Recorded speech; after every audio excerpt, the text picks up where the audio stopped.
Hello YouTubers, what you're watching now is the actual hood that I have made from the hood mold, and this hood has some issues because the hood mold was not perfect.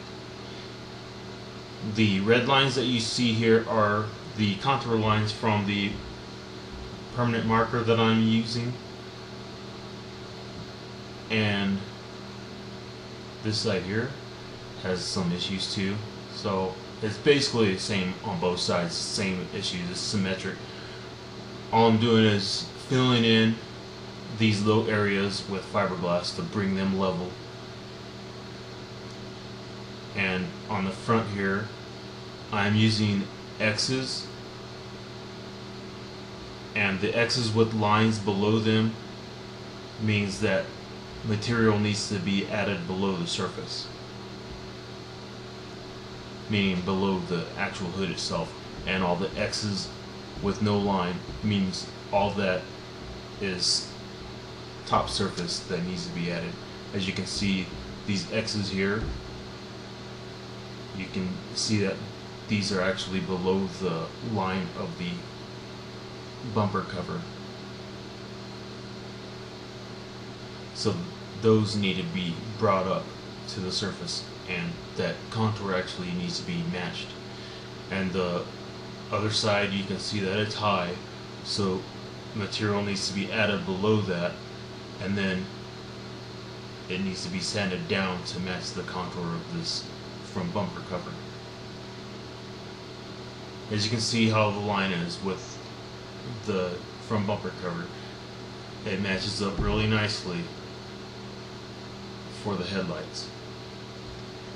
However,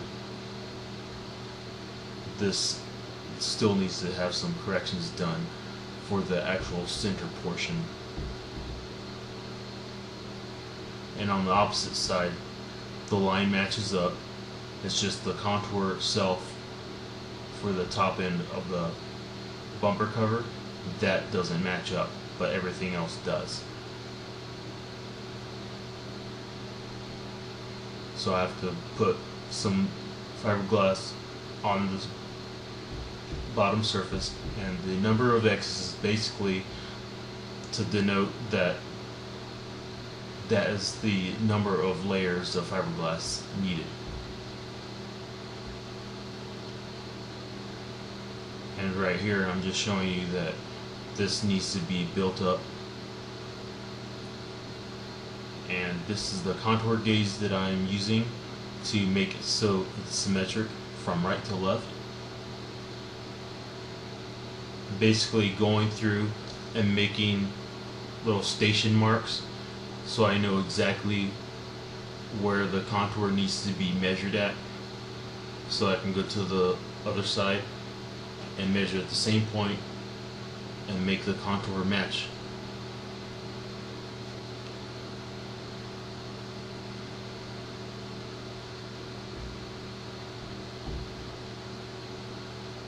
Everything so far is coming out really nicely.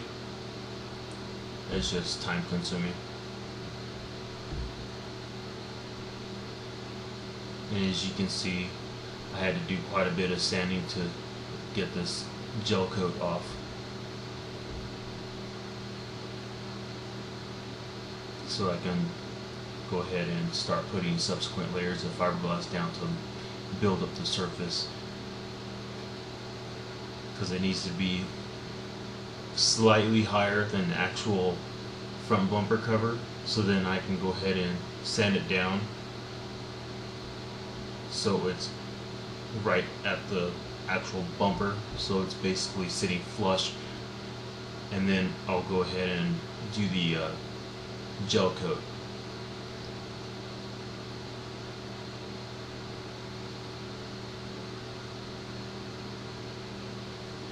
And the gel coat will basically be sitting just very slightly above the actual surface of the front bumper cover. But that is a good thing, because of the fact that when I actually do the layup for the hood mold, it'll then slightly knock that down because of the fact that the tooling gel coat would be put on the surface, and then all of that will basically come out perfectly flush.